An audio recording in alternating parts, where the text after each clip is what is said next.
We welcome you back here to the top of the 6th inning. And Viterbo leading 3-2 in the second game of a doubleheader today. Calumet winning the first game 14-9, losing the first game yesterday of the series 9-0. But Calumet had a chance for sure. They led off the inning in the bottom of the 5th with 2 singles, but 3 straight strikeouts by Alexis Watson, the ace for Viterbo, keeps the V-Hawks in the lead 3-2 despite the tying run being in scoring position. So now Ayla Matheny has to keep this a 1-run game if she can here in this top of the 6th inning. First pitch is a ball up high to Riley Kohler, who has been on fire in this game at least. 2 for 2 with 2 singles. Takes one up high, 2-0. I mean, Kohler's just been on fire the entire day. All day. 5 singles. 5 for 6 overall. 2-0. Right down the middle, 2-1. Like I mentioned, Viterbo will will go up against St. Xavier next week. Calumet will head to Iowa to play St. Ambrose next Tuesday. This one's hit down the right field line and stays fair. Meade is able to get a good read on it to keep it a single. Riley Kohler picks up her 6th single of the day across 2 games. She's 3 for 3 in this game with 3 singles. Unbelievable stat line. Talk about a day at the plate. You could say that for a lot of these girls in this lineup, though, for Viterbo. Yeah. I mean, she only went 1 for 4 yesterday with a single. And now she's 6 out of 7 overall in the day. That's crazy. First pitch, strike in there to Grace Elton, bottom of the order for the V-Hawks. Great pitch there by Matheny to start off, getting the advantage. They need a big performance out of the Crimson Waves. Ace on the mound, and Lovelace drops the ball, but she'll head to second base. Tough play there. Lovelace ends up making it anyways. They get the force out. Tough break there for Kohler, who had to wait to see if Lovelace would catch the ball. Lovelace didn't, so Lovelace ends up getting the out at second base anyways. So they get the lead. The lead runner, Elton, is at first now, and here's Ava Anderson. It's a big first out, though. 1 for 2, hit a home run in this game. Takes one inside, 1-0. Anderson, then Roos. 2 batters coming up to bat for Viterbo with 1 down. Top of the 6th inning here in Whiting. Just low, 2-0. This is not somebody you want to go down 2-0 to at all. Nope. She will either make you regret it with her patience or with the bat. That one's right in there for a strike, 2-1. Want to remind you of the standings in the conference. St. Xavier at the top at 15-0. St. Francis 13-1. St. Ambrose 10-2. Viterbo's 4-6, right behind Olivet at 8-6, and behind of IU South Bend at 5-8. High fly ball into right field, easily caught by Meade, and that'll be the 2nd out of the inning. Calumet, by the way, sitting right now 3-9 in the conference, tied with Trinity Christian, ahead of Judson and Mount Mary, who I think it's safe to say they've struggled a little bit this season, 0-10 for both of them. Safe to say they are most likely out of the conference tournament. Yeah. First one in there for a strike to Alyssa Roos. Judson surprises me, though, this year. I thought they were going to be pretty good this year. Yeah. Calumet getting a couple big wins over Mount Mary, 12-0 and 13-5 and 16-6. Pitch up high, 1-1. Once again, Cameron Nelson, the second baseman for Calumet, standing pretty close in, expecting a bunt from Roos. Remember, Roos got a base hit last time she was up right where Nelson was initially standing. 1-1, check swing down the left field line, and a tough play. The catch is not made by Pride, and another base hit here for Alyssa Roos. She's definitely starting to find her rhythm. Yeah, she's finding her rhythm this game for sure. But Pride just takes a last-second dive to just try and get out there before. But again, it just lands in no man's land like a lot of these hits have for Viterbo today. Yeah, and you got to be careful when you dive for a ball in the outfield, and just in case it goes behind you. And yeah, runners can advance farther than they initially were. First pitch inside for a ball to Ellie Clark. Hasn't been the best game for her, 0 for 3. Luckily for her, this game's a 7-inning game, so she still has time. Up high 2-0. Maybe this is a way for Viterbo. Calumet ended up getting 6 insurance runs in the 6th inning last game, which put the game out of reach. Could Viterbo do the same thing here in the second game? Ground ball right back and under the glove of Matheny. Lovelace has no play, and the bases are loaded. That it just looked like it just dribbled right under the bare hand of Matheny there, and she couldn't get it. And Lovelace almost could have had a play, but didn't want to risk it. Carr just way too fast running down that line right there. McKella Jacobs has a chance here to do some damage. Luckily for Matheny, there's 2 outs. Takes one in there at the knees for strike 1. Big moment in this game. For sure. We've had a couple of them so far, but this one seems to be the biggest. I was going to say this is going to be the biggest moment so far. No balls, 1 strike. Pitch up high and behind. Krankel. Runners stop. They're in a jam here. Oh, they don't realize. Oh, Matheny did not see Roos, who was already at third base. Matheny could have thrown it to second and gotten the out. That but Matheny did not see. Really come back to bite her here. All the runners advanced thinking it was a wild pitch. Krankel ended up getting to it pretty fast, but nobody was able to make the throw back. Matheny just didn't see. That could have been the third out. That could have ended the inning. Instead, it's a 1-1 count. Now a fly ball into right center. Can Meade make the play? She does. What a big moment defensively for Calumet to end the 6th inning. So Viterbo can't score any runs despite having the bases loaded. And it's 3-2. V-Hawks heading to the bottom of the 6th inning after this. Bottom of the 6th inning here on the Heartland Sports Network. Kyle Mathas joined by Mason Waters. 3-2 Viterbo in the lead. 3 runs off 12 hits. And then for Calumet, 2 runs off 7 hits. 1 error, though, all the way back earlier in this game. In the 3rd inning, an error committed by the third baseman, Allie Sims. Besides that, though, it's been a pretty clean game. 3-2 is the lead, and leading off for the Crimson Wave is Emily Stasko, who is 0 for 3 on the day, 0 for 2 in this game. Just trying to get things going. Starting the game in the order after coming in as a pinch runner. She gets hit by a pitch right there, and she's on first base to lead things off. She's the tying run. Looks like Coach Lopez is going to go a pinch runner, though. Coach Lopez is going to go with Kaylee Tanis again, unless they're waiting to make the substitution here, as Lopez is telling it to the home plate umpire. So Kaylee Tanis, who is from the state of Nebraska, she pinch ran in the last game, stole a base, and she's just trying to get the confirmation that she's coming in. So Kaylee Tanis will come and pinch run for Stasko.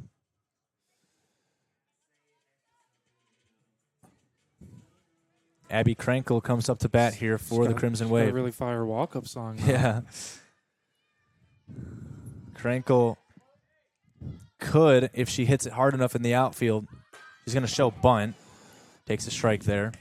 If she hits it hard enough in the outfield, which doesn't seem like she'll try, but with the speed of Tanis, she could potentially make it home. Yeah. If it's hit all the way to the wall. Looks like Coach Lopez is trying to go a little bit of small ball here. Showing bunting high up in the air, and a nice catch. Coming back to first base, did they get the double play? No, Tanis is back in there safely. Very close Krankel play there. Bunts right back to Watson, who made the trip from the circle, and Watson throws it to first base, almost getting Tanis, who almost got caught in a jam. That is just a very unlucky break there for Coach Lopez and the Crimson Wave on that bunt. They're trying to advance the tying run to second, and they can't. So now it's Allie Sims, who reached on a walk and stole a base. She hits one into right center, and this one goes. Will it go to the wall? Ava Anderson's got a tough play. They're going to make the play in time, so they get the relay throw. Allie Sims has a double, and the tying run is at third base with Kaylee Tanis. You saw Coach Lopez start swinging his arm more and more. I'm like, I thought he was going to send her home there. Well, what a play from Ava Anderson, the center fielder for Viterbo, to be able to get to the ball quick enough and relay it in. to make sure that Tanis did not score from first. And this is the exact spot we saw Watson in last time. Yep. Here's Meade. Takes one outside. 1-0. Can Calumet, not trying to get ahead of ourselves here, but can they take the lead heading to the 7th inning and put Viterbo in a tough spot? They would have 3 outs to try to tie the game up. That pitch up high, 2-0 to Meade with Morales on deck. Top of the order for Calumet. What a time to have them come up. Right. Runners on second and third for the Crimson Wave. Remember, this is a rubber match. Winner of this game wins the series. Nice pitch inside. 2-1. Calumet playing IU South Bend and Olivet next. Viterbo going up against St. Francis. They won't care about those games now. They'll care about this game. That one's chopped foul, and it's 2-2. Evens up the count. With the hits we've seen like that today, I was preparing for that to just spin in the dirt. Yeah.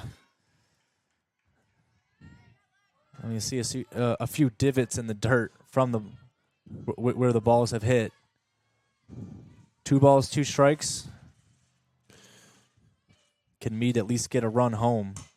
Hits this one into shallow right field, and that is going to bring home a run. Tanis comes home, and here comes the second runner. It'll be Sims who scores, and Calumet has the lead. Ashley Meade with an RBI single. Back-to-back games, the Crimson Wave have come back down. Well, scored more runs here in the bottom of the 6th. They had a huge bottom of the 6th inning last game, scoring 6 runs. Here they scored 2, and they have a 4-3 lead. And all of a sudden, Viterbo has 3 outs in the 7th inning to try to tie the game up. It's not over yet, though. Aubrey Morales comes up to bat, coming off of a single in the 5th. She also has Meade standing at first base. What a inning for Calumet. We knew they had to at least tie the game to make things a little more comfortable. They take the lead anyways. I was going to say they won up. Morales almost got hit, and it's still a strike. Tough break, 1-1. Maybe she was crowding the plate a little bit on that. She almost got hit by that. I'm not sure how that's a strike. That's the second time it's happened today. Here's the 1-1. Morales off an off-speed pitch, pops it up high in the air, and the ball is dropped by Watson, picked up, though, by Martin, and they get the out at second base because Meade had to wait to see if that ball was caught. So Morales reaches on a fielder's choice anyways. There's 2 down, and here comes Kelsey Lovelace. The MVP for this game at least. 3 for 3 in this game is Lovelace, and she's made some great defensive plays as well. She was 2 for 4 last game. Overall in the game, she's 5 for, or on the day at least, she's 5 for 7. Takes a strike there. 0-1, 2 outs. Morales is at first base. It looks like Coach Lopez is signaling something, though, to his dugout. Pitch down low, 1-1. You got Kira Pride on deck, and she has struggled a little bit against Watson in this game. 2 strikeouts. And it looks like we're going to see a switch here. Maybe a pinch hitter. We'll see if they can even bring Pride up. That one is inside, ball 2. 2 balls, 1 strike, 2 outs. Yeah, we're going to see a potential pinch hitter here in Harley. It looks like Pilgrim. Watson will be hoping that doesn't even happen. This one's hit high in the air out into right field. Kohler makes the catch. She had to battle the wind a little bit. She still makes the catch anyways, and that'll end the 6th inning. But it's a huge 6th inning for Calumet. A big RBI single from Ashley Meade gives the Crimson Wave the lead. Here we go. 4-3 heading to the 7th. Viterbo needs to tie the game, and they have 3 outs to do it when we come back. It's to tie the game up or Calumet wins the series. Big. Could we see a potential nickname today a new nickname in Cardiac Crimson Wave? They've had to battle down in both games. First pitch, pop fly into shallow center. Lovelace can't make the catch. And a leadoff single here for Melissa Carter-Olson.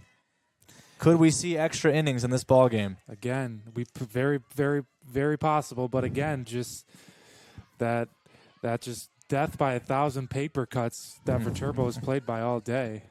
So Carter-Olson, who gets a base hit, will come out and will be pinch run for here.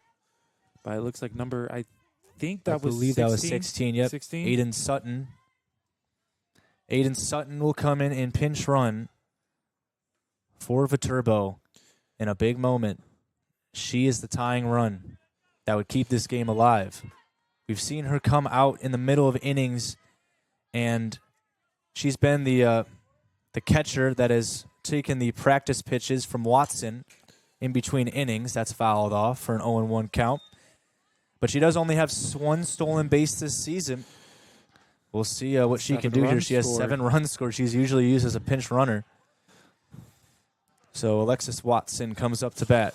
Down 0-1 in the count. Takes one just a bit outside. Good call by the ump. 1-1.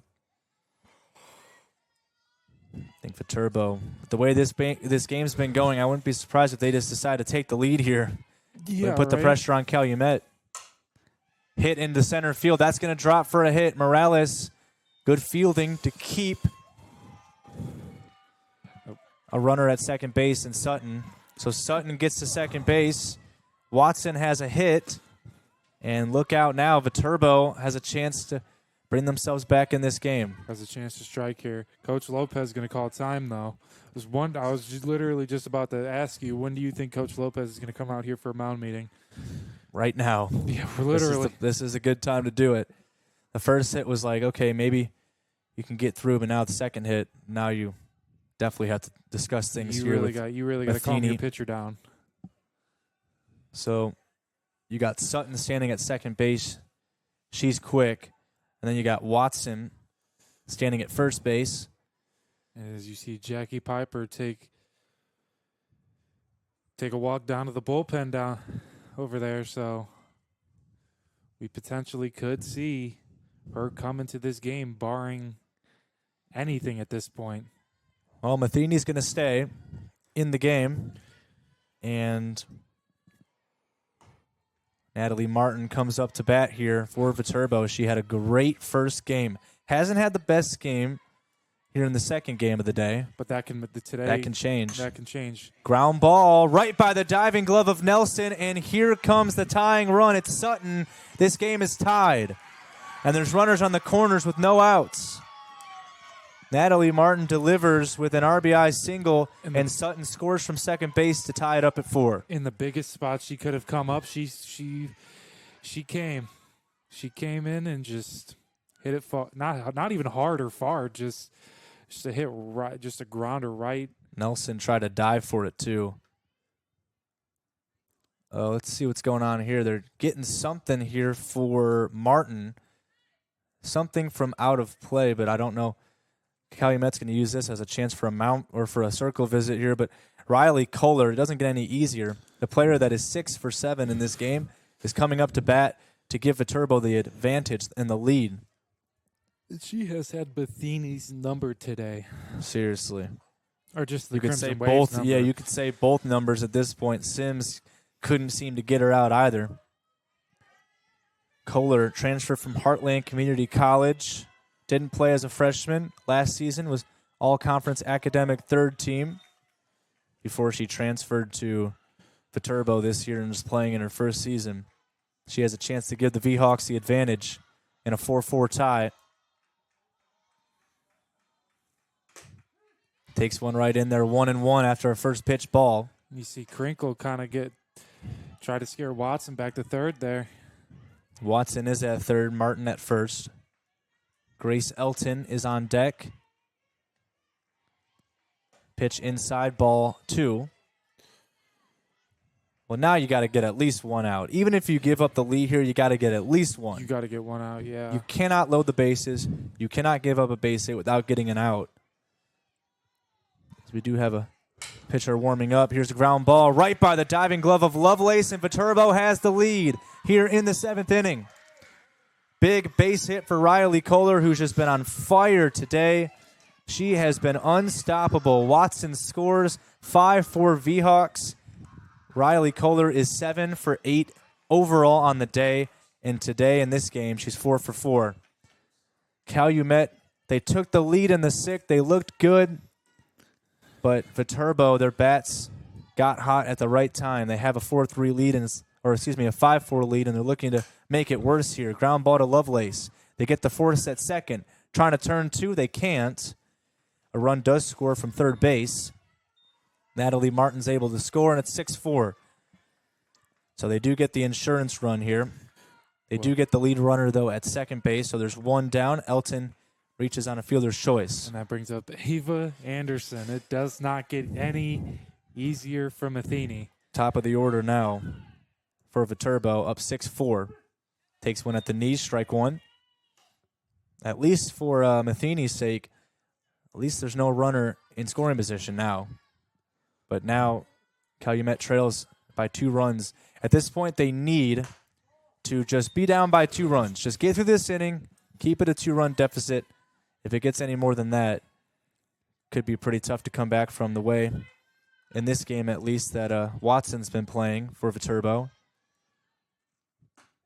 Pitch up high, 2-1. What a fight back. Both teams have fought back in this game.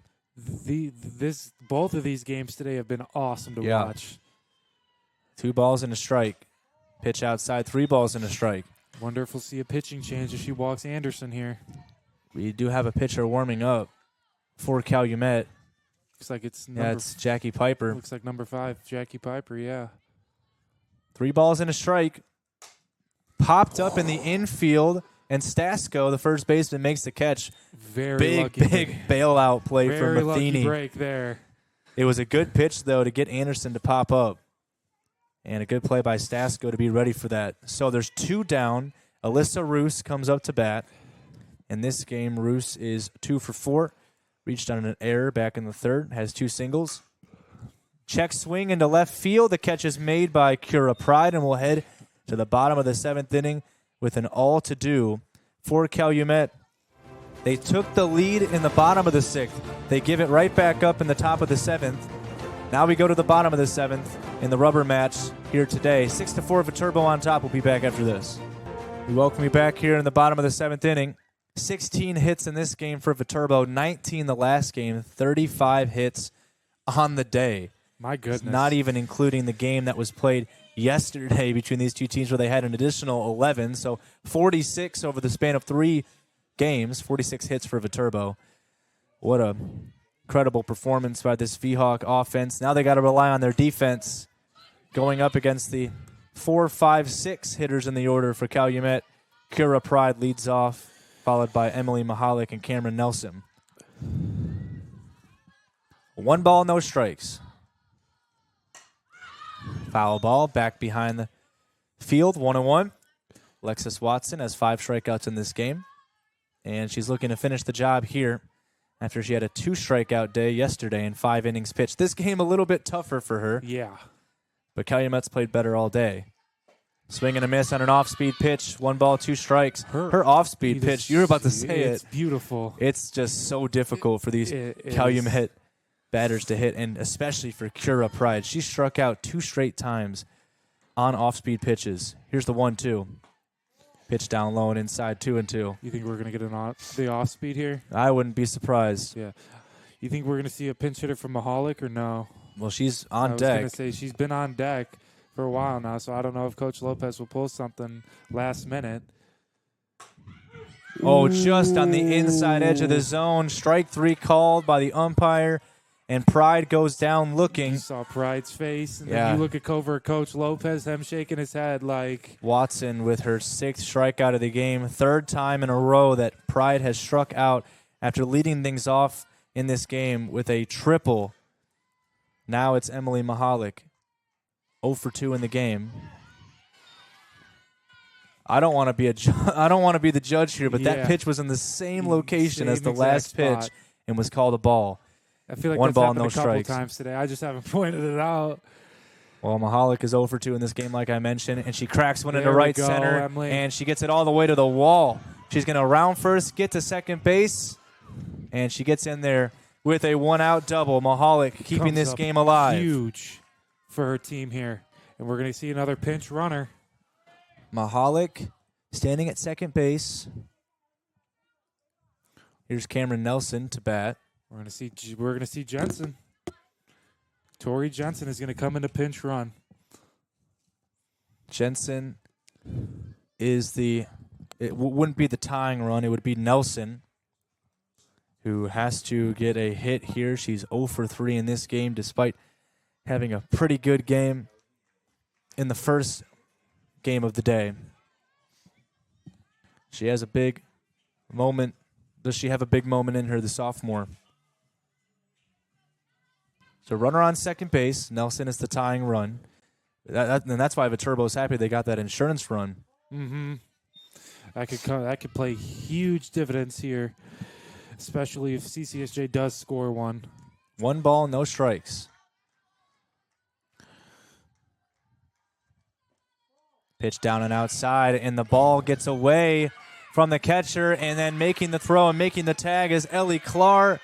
So out, trying to steal a base off a low pitch. That was huge there for the V-Hawks momentum to close out this game.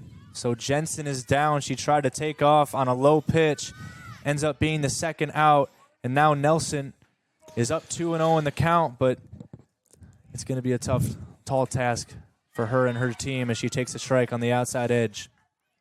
2-1. Harley Pilgrim is on deck, barring anything here. She'll hope she'll have the chance to come up. 2 balls, 1 strike. Ground ball to short, picked up by Elton, and a scoop play to end the game. Viterbo wins it. A very tough break for Calumet to end their game. They had the tying run at the plate, and Viterbo wins the series in an intense rubber match between them and the Crimson Wave. What a great game, honestly. Both games today. Well, what a performance. Calumet just cannot get the job done. They held the lead heading into the 7th inning, 4-3, but they give up 3 runs in the top of the 7th, and Viterbo gets the job done 6-4. We'll be right back after this short break for some post-game thoughts after this. We welcome you back to our post-game coverage here of our doubleheader. Like you can see on the screen, both games split today, but overall Viterbo wins the series. 2 games are winning 2 out of 3. The first game, as you can see, 14-9 win for Calumet. And despite the 19 hits for Viterbo, Calumet got the job done in that one. But game 2, Viterbo comes back and wins at 6-4, scoring 3 runs in the top of the 7th inning to break the Crimson Wave hearts. Kyle Mathas joined by Mason Waters. Mason, I want to get your final thoughts on the day. 2 games today, pretty competitive compared to the game yesterday, which was a 9-0 win for Viterbo. What are your thoughts? If you're Coach Lopez and CCSJ, just coming out today and competing how you did in both games alone is huge. It is huge, huge, huge, huge, huge for their confidence. Yeah, they lost the second game, but, I mean, you fought all the way up down until the end, and the V-Hawks offense is just – those stats just back it up. They are just impossible to stop sometimes, and they really proved that today. I mean, granted that both teams got some iffy calls, but what are you going to do there? The calls were both ways, so both at least ways. that's the so, case. I mean, not much you can really say there, but yeah, Viterbo came out and they showed who they were today. They are a very good their record may not show, but they are a very good offensive team. Absolutely. I mean, batting .308 on the season as a team coming into this game. So Viterbo now. Yeah, definitely. Viterbo moves to 11-22. They end up at 6-7 on conference play. Calumet ends up dropping to 6-22. They drop to 4-11 on conference play to end this 3-game homestand for the Crimson Wave. Viterbo will be on the road in Joliet against St. Francis this weekend. Calumet will host IU South Bend Friday, and then have a 3-game series against Olivet this weekend as well. The final stats, Viterbo wins at 6-4, 6 runs off 16 hits, no errors, 4 runs for the Crimson Wave off 11 hits with 1 error. 3 runs in the 7th inning made the difference in the game. They split today. Viterbo wins the series. For my great producer, Brandon Denani, and for my partner, Mason Waters, I appreciate you joining me today. Of course. I'm Kyle Mathas signing off. Viterbo wins the final game 6-4. We will see you on Friday for a baseball doubleheader going up against the V-Hawks of Viterbo. For now, we say so long. Have a good rest of your night. Enjoy the weather. We'll see you on Friday.